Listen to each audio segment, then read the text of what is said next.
La la la la la la la.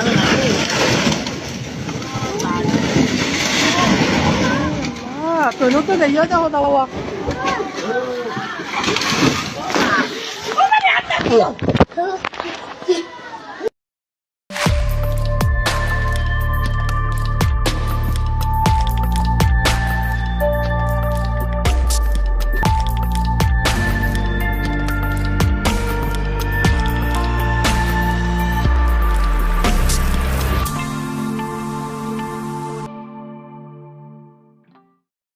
যে ভিডিওটা দেখলেন প্রথমে, এটা বাঁশখালীর ঘটনা। টানা 6 দিনের ভারী বর্ষণ আর পাহাড়ি ঢলে সাঙ্গু নদী, ডলু নদী এবং হাঙ্গর খালের পানি বিপদসীমার উপর দিয়া বইতেছে। বাঁধ, ডিঙা, লোকালয়ে ঢুকছে পানি। অন্তত 15টা উপজেলায় 4.5 লাখ মানুষ পানিবন্দী। সবচেয়ে বিপর্যস্ত হয়েছে সাতকানিয়া। প্রায় 80% এলাকা প্লাবিত হয়ে গেছে, পানির নিচে চলে গেছে। প্রায় 3.5 লাখের বেশি মানুষ দুর্ভোগে আছে। কি ভয়ানক অবস্থা! আমি আর সেগুলো দেখাইলাম না, আপনারা দেখছেন মনে হয়। 5 দিনের অতিবৃষ্টি এবং পাহাড় ধসে অন্তত 30 জন মারা গেছে। আর 1983 সালের রেকর্ড ভেঙে 43 বছরের সর্বোচ্চ বৃষ্টিতে চট্টগ্রামও ডুবে গেছে শহর। শহরে জলাবদ্ধতা আর গ্রামের বন্যা, একই আকাশ থেকে নামা একই বৃষ্টি, কিন্তু দুইটা আলাদা রোগ, আলাদা সমাধান। এই সাতকানিয়ার বন্যা স্থানীয়দের ভাষায় নতুন কিন্তু কিছু না। পাহাড়ে বৃষ্টি বেশি হইলেই সাঙ্গু নদী ফুলে ফেপে ওঠে, সাতকানিয়া ডুবে যায়। এটা তারা প্রজন্মের পর প্রজন্ম ধরে দেখতেছে, জানে, মানে সমস্যাটা প্রেডিক্টেবল, সবাই জানে এটা ঘটবে, ঘটতে পারে। কিন্তু রাষ্ট্রের প্রস্তুতি কি? কোনো প্রস্তুতি নাই।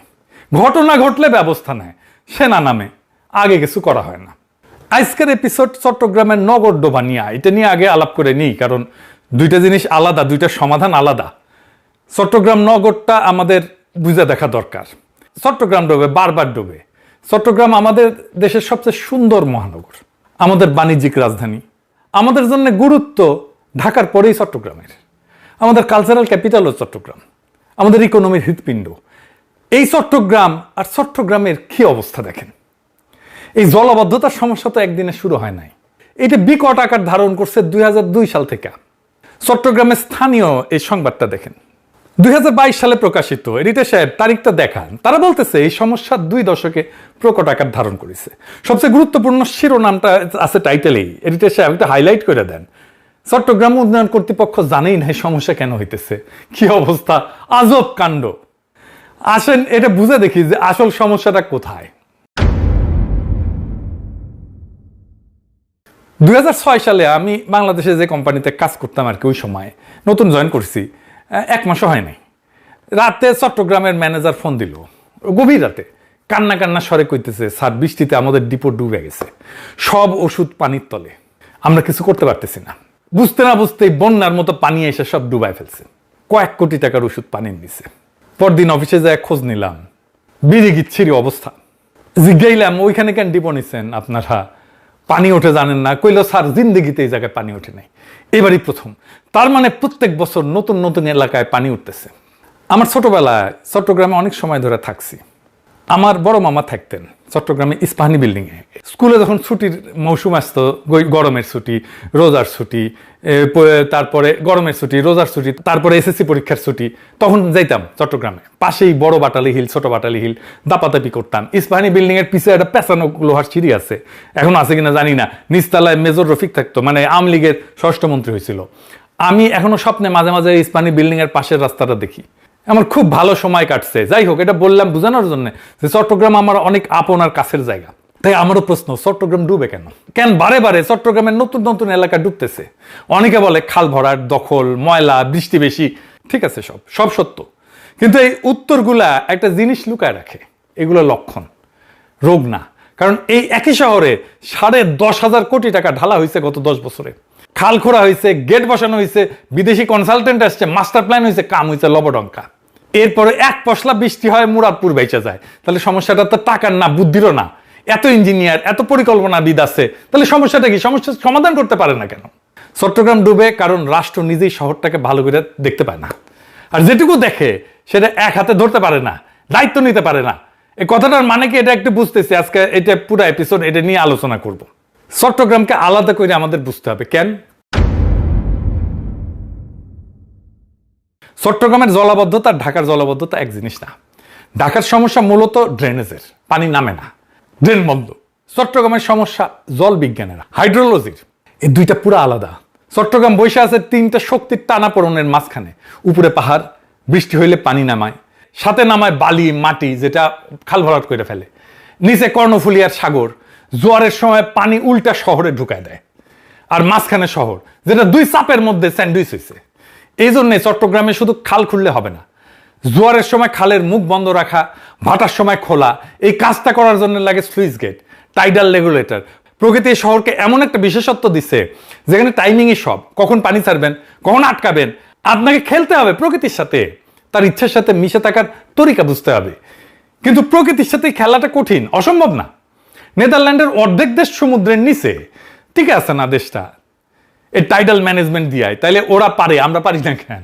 এইখানে প্রকৃতির খেলা আর রাষ্ট্রের কারিশমা। রাষ্ট্র পারে না, ওরা পারে, ওদের রাষ্ট্র পারে, আমাদের রাষ্ট্র পারে না। কেন পারে না? ওই যে কইছিলাম রাষ্ট্র যা দেখতে পায় না তা শাসন করতে পারে না। আর ধরেন আপনার বাসার সামনে নালাটা কার? সিটি কর্পোরেশনের, চিটাগাং উন্নয়ন কর্তৃপক্ষের, ওয়াসার, আপনি জানেন না। এবার এটাই মূল সমস্যার প্রথম সূত্র। যে কোনো রাষ্ট্র একটা জিনিস শাসন করতে পারে কেবল তখনই যখন সে জিনিসটাকে পরিষ্কার করে দেখতে পায়। কে মালিক, কার দায়িত্ব, সীমানা কোথায়, দখলটা কার। যে জিনিস রাষ্ট্রের চোখে ঝাপসা সেটা রাষ্ট্র নিয়ন্ত্রণ করতে পারে না, হালকার উপরে ঝাপসাইয়া যায়। এই ব্যাপারটা নিয়ে একজন চিন্তাবিদ আছেন, জেমস স্কট, রাষ্ট্রবিজ্ঞানের লোক। তার একটা কথা আসছে, রাষ্ট্র যা পড়তে পারে না তা শাসন করতে পারে না। ইংরেজিতে বলে লেজিবিলিটি, মানে পাঠযোগ্যতা। একটা জিনিস রাষ্ট্রের খাতায় স্পষ্ট করে লেখা না থাকলে কে মালিক, সীমানা কই, দায় কার, রাষ্ট্র সেই জিনিসটার উপর হাত রাখতেই পারে না। চট্টগ্রামের সমস্ত সমস্যা ঠিক এই জায়গাটায় বসে আছে, খাতায় ঝাকসা। তাই বাস্তবে এটা বেহাত হয়ে গেছে। এটা কেমন? চট্টগ্রামের 57টা খাল ঠিক এই ঝাপসা এলাকার মধ্যে পড়ে আর কি, হালকার উপরে ঝাপসা হয়ে গেছে। একটা খালের এক অংশ সিডিএ কাজ করে, চট্টগ্রাম উন্নয়ন কর্তৃপক্ষ, আর এক অংশে সিটি কর্পোরেশন কাজ করে। পানি প্রবাহের দায় আবার পানি উন্নয়ন বোর্ডের। আর নালার সংযোগ ওয়াসার। 4টা জায়গা, এক খাল 4 মালিক। আগে একটা সিনেমা ছিল, এক ফুল দো মালি, আর এই এক খাল তার মালিক 4টা। মানে আসলে কোনো মালিক নাই তো। আর যেখানে মালিকানাই ঝাপসা সেখানে দুইটা জিনিস অনিবার্যভাবে ঘটবে। এক নম্বর হইতেছে দখলদার ঢুকবে, কারণ দখলদার জানে যে খালের এই অংশটা কারো না। সে জানে তাকে থামানোর দায়িত্ব 4 জনের, মানে আসলে কারো না। চাকতাই খালের এক অংশ সিডিএর, আর এক অংশ সিটি কর্পোরেশনের। পানি প্রবাহের দায় হইতেছে পানি উন্নয়ন বোর্ডের। দখলদার এটা জানে, সে জানে এই জায়গাটা দখল করলে তাকে থামানোর দায়িত্ব 1 জনের না, 3-4 জনের। আর যেখানে দায়িত্ব একাধিক সেখানে বাস্তবে দায়িত্ব আসলে কারো না। প্রত্যেকে ভাবে ওইটা তো অন্য সংস্থার এলাকা। ফলে দখলদার নির্ভয়ে বসে যায়, কারণ তাকে উচ্ছেদ করার মতো স্পষ্ট মালিকানা কারো নাই, শক্তি নাই, ক্ষমতা নাই। তো চাকতাই খাল তো দখল হবেই। এটা তো কোনো দুর্ঘটনা না, দুর্বৃত্তের একক কোনো অপরাধও না। এটা মালিকানা ঝাপসা রাখার সরাসরি ফসল। খালটা যেহেতু স্পষ্ট করে কারো না, তাই সেটা সবার হাতেই বেহাত, কারো হাতেই আর নাই। তারপরে দেখেন, খাল, নালা, জলাধার, নদী, জোয়ার সব একসাথে কাজ করে একটা নেটওয়ার্ক হিসাবে, তাই তো? একটার সাথে একটা যুক্ত তো। একটা সংস্থা খাল খোঁড়ে আর একটা সংস্থা ড্রেন বানায়, কিন্তু সমন্বয় নাই, তখন নিষ্কাশনের ধারাবাহিকতা তো ভেঙে যায়। লক্ষ্য করেন, পানি তো সংস্থা চেনে না, ও তো পানি উন্নয়ন বোর্ড চেনে না, সিডিএ চেনে না, মেয়র চেনে না, পানি সংস্থা চেনে না, পানি ঢাল চেনে, বাধা চেনে। আমরা একটা অখণ্ড প্রাকৃতিক ব্যবস্থাকে 4 টুকরা করে 4 দপ্তরে ভাগ করে দিচ্ছি। পানি যখন এক দপ্তরের সীমানা থেকে আরেক দপ্তরের সীমানায় যায় তখন ওইখানে আটকে যায়। সীমানাটা তো রাষ্ট্রের কাগজে লেখা আছে, পানির কাছে তো নাই। আরো জটিল একটা সমস্যা আছে, সেটা কি? হুকুম দিলে, বরাদ্দ দিলে কাজ হয় না। বাংলাদেশে এটা একটা সমস্যা। হুকুম হয়, বরাদ্দ হয়, কাজের কাজ হয় না। এটা ইন্টারেস্টিং জিনিস শিখি, যেটা দিয়ে গোটা বাংলাদেশ রাষ্ট্রকে ব্যাখ্যা করা যাবে। রাষ্ট্রের ক্ষমতা কিন্তু 2 রকম। একরকম ক্ষমতা হইল হুকুমের ক্ষমতা। সরকার ঘোষণা দিতে পারে, বরাদ্দ দিতে পারে, উদ্বোধন করতে পারে, প্রকল্প নিতে পারে, এটা উপরের ক্ষমতা, দৃশ্যমান ক্ষমতা। আর এক রকম ক্ষমতা হইল বাস্তবে ঢুকে কাজ করানোর ক্ষমতা, সমাজের রন্ধ্রে রন্ধ্রে ঢুকে আসল জিনিসটা ঘটানো। খালটা আসলে খনন হইল কিনা, গেটটা আসলে ঠিক মাপে বসলো কিনা, দখলদার আসলে উঠলো কিনা, এইটা হইতেছে আর এক ক্ষমতা। সমাজবিজ্ঞানী মাইকেল মান এই 2 ক্ষমতাকে আলাদা নাম দিচ্ছেন। উপরের হুকুমটাকে বলছেন ডেসপোটিক পাওয়ার, আর সমাজের রন্ধ্রে রন্ধ্রে ঢুকে বাস্তব কাজ করার ক্ষমতাটাকে বলছেন ইনফ্রাস্ট্রাকচারাল পাওয়ার। বাংলাদেশ রাষ্ট্রের রোগটা হইতেছে ডেসপোটিক পাওয়ার আছে, থাকে 16 আনার উপরে 18 আনা থাকে, কিন্তু ইনফ্রাস্ট্রাকচারাল পাওয়ার একেবারে 0। চট্টগ্রামের ট্র্যাজেডি হইলো এখানে যে ডেসপোটিক পাওয়ার একদম উপসে পড়তেছে। মানে হুকুমের ক্ষমতা আকাশ ছোঁয়া, আর দ্বিতীয় ক্ষমতা মানে বাস্তবায়নের ক্ষমতা, ইনস্টিটিউশনাল পাওয়ার, এটা শূন্য। প্রমাণ দিই এটা। দেখেন, কাগজে সিডি এর মূল প্রকল্পের অগ্রবর্তী 94.6%, মানে পুরাই হয়ে গেছে। 12 পারা খাল 95% এটা খনন হয়েছে। সড়ক প্রকল্প 93%, নথিপত্রে প্রায় শেষ। এটা হুকুমের ক্ষমতার ভাষা, কাগজের সাফল্য। এখন বাস্তবে দেখেন কি হয়েছে, 90% সম্পন্ন প্রকল্পে 14টা সুইচ গেট এখনো নির্মাণই হয় নাই। আর অনেক জায়গায় খালের ভিতরে বাধা দূর করা হয় নাই, ফলে পানি বাইরে হইতে পারতেছে না। এটা বুঝেন যে শেষ যে 10% আছে, 10%, ওটাই তো কাজের মুখটা। গেট যদি না থাকে, খালের বাকি 90% খাল খনন করে লাভটা কি বলেন তো? গলা টিপে রাখলে শরীর যতই সুস্থ হোক না কেন, স্বাস্থ্য আটকে যাবে, তাই না? আরো নির্মম প্রমাণ দেয়, ইঞ্জিনিয়াররা গেট বানানোর সময় সতর্ক করছিল যে ক্যাচমেন্ট এরিয়া, মানে যে পরিমাণে জায়গা থেকে পানি সে সংগ্রহ করে এই জায়গায় আনবে, সেই পানির সাথে এটা গেটটা, এই পানির তুলনায় গেটটা শুরু হয়ে গেছে, এটা চওড়া করতে হবে। শোনা হয় নাই, বেড়াতে পারবে না তো, উল্টা চওড়া খালকে গেটের মুখে যায় শুরু করে ফেলা হয়েছে। হুকুমের ক্ষমতা গেট বসেছে, কিন্তু বাস্তবে কাজ করানোর ক্ষমতা, যেটা ইঞ্জিনিয়ারের পরামর্শ গেট চওড়া করা, এটা মানেই হয় না, শোনেই নাই। একটা খালের নিষ্কাশন ক্ষমতা তো একটা যৌথ সম্পদ, তাই না? এটা এমন একটা জিনিস যেটা থাকলে সবাই সুবিধা পায়। আপনি, আমি, দখলদার সবাই সুবিধা পায়, কিন্তু শহর সুখ না থাকলে সবারই লাভ। কিন্তু যৌথ সম্পদের একটা অভিশাপ আছে, কিন্তু এটা বুঝে দেখেন। ভাগের মা গঙ্গা পায় না, কথা আছে না? বাংলাদেশ তো আমাদের যৌথ সম্পদ, এটা কি আমরা আমাদের সম্পদের মতো করে হেফাজত করি না তো? যেহেতু সুবিধাটা সবার, যেহেতু রক্ষা করার দায়ও সবার, আর সবার দায় মানে কার্যত আসলে কারোই দায় না। দেখেন কিভাবে কাজ করে এটা। খালে ময়লা ফেললে আপনার আমার ব্যক্তিগত ক্ষতি সামান্য, তাই না? এক ব্যাগ ময়লাই তো, তাই না? কিন্তু ভালো নাগরিকের মতো ব্যবহার করলে আপনার বা আমার ব্যক্তিগত লাভ কি খুব বেশি? সামান্য। আপনি এক নালা পরিষ্কার রাখলে শহর শুকাবে না, তাই প্রত্যেকের কাছে ব্যক্তিগতভাবে ময়লা ফেলাটাই যুক্তিসঙ্গত। কিন্তু এটা কিন্তু খুব একটা চমৎকার বিষয়। দেখেন দেখেন ময়লা না ফেললে আমার ব্যক্তিগত লাভ খুব সামান্য, ময়লা ফেললে আমার ব্যক্তিগত ক্ষতিও খুব সামান্য। তাই যুক্তি কি? আমি ময়লা ফেলবো। সবাই যুক্তিসঙ্গতভাবে আচরণ করে, রেশনাল আচরণ করে, আর সমষ্টিগতভাবে সবকিছু মরে যায়, খাল বন্ধ হয়ে যায়, ড্রেনেজ বন্ধ হয়। দখলদারও ঠিক একই অঙ্ক খেলে। খাল দখল করলে লাভটা তার একাত্ম, জমি, দোকান ভাড়া, কিন্তু ক্ষতিটা অনেকের মাঝখানে সরানো, গোটা শহরের উপরে সামান্য সামান্য করে আপনার আমার উপরে এটা পড়বে, তাই না? কিন্তু ব্যক্তিগত লাভ কেন্দ্রীভূত, একার, সামষ্টিক ক্ষতি বিতরণকৃত। এই অসমতাই দখলকে যুক্তিসঙ্গত করে তোলে। খুব খারাপ লাগলে শুনে, কিন্তু এটাই আসলে কাজ করে। এটাই দখলের পক্ষে সবচেয়ে শক্তিশালী যুক্তি। আর ঠিক এই একই অভিশাপ সংস্থাগুলোর মধ্যেও কাজ করে। স্যার, সংস্থা প্রত্যেকের নিজের অংশটুকু করলেই তার কাজ শেষ। পুরা শহর সুখ এলো কিনা সে দায় কার? সবার। সবার মানে তো আবার কারো না, মানে কারোই না। সিডিএ বলবে খাল তো খুঁড়িছি আমি, সিটি কর্পোরেশন বলবে নালা তো পরিষ্কার করেছি আমি, পানি উন্নয়ন বোর্ড বলবে গেট আমার এলাকায় ঠিক আছে। তো প্রত্যেকে সৎ তার কাজের ব্যাপারে, প্রত্যেকের, কেউ ব্যর্থ না, প্রত্যেকে সফল, তবু শহর ডুবে যায়। এটাই যৌথ সম্পদের ট্র্যাজেডি। যেখানে সবাই আলাদাভাবে ঠিক, সেখানে সম্মিলিতভাবে সবাই ভুল। এবং এই সমস্যার একটাই সমাধান আছে, সমাধান সম্ভব, কিন্তু একটাই সমাধান। কি সেটা?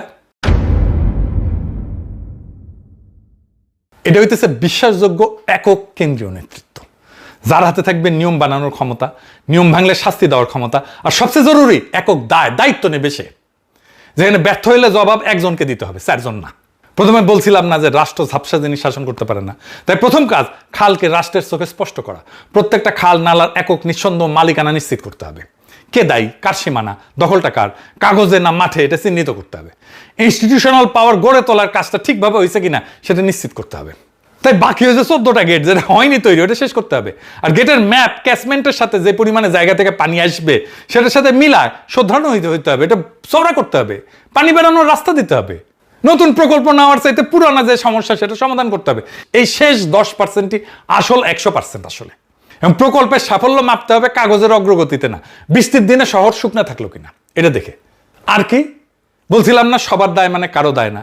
তাই একটা মূল ওষুধ, এক ছাতা, এক কর্তৃপক্ষ, এক দায়। এপ্রিল 2006-এ 19 সদস্যের সমন্বয় কমিটি হয়েছে, সেনাবাহিনীর 34 ইঞ্জিনিয়ারিং ব্রিগেড সহ। কমিটি আর কর্তৃপক্ষ কি এক জিনিস বলেন তো? কমিটিতে দায় আবার ভাগ হয়ে যায় 19 ভাগে। যা লাগবে তা হইল একজনের সব দায়িত্ব, যার হাতে বাজেট, যার হাতে ক্ষমতা, তার হাতেই দায়। 3টা একই সাথে। শহর ডুবলে জবাবটা তাকে দিতে হবে, একাই দিতে হবে। চট্টগ্রামে জলাবদ্ধতা একটা ইঞ্জিনিয়ারিং সমস্যা না, এটা একটা রাষ্ট্র গঠনের সমস্যা।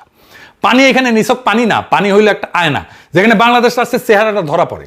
যে রাষ্ট্র ঘোষণা দিতে পারে কিন্তু কার্যকর করতে পারে না, বরাদ্দ দিতে পারে কিন্তু সমন্বয় করতে পারে না, দেখতে পারে একটা অংশ কিন্তু ধরতে পারে না গোটাটা।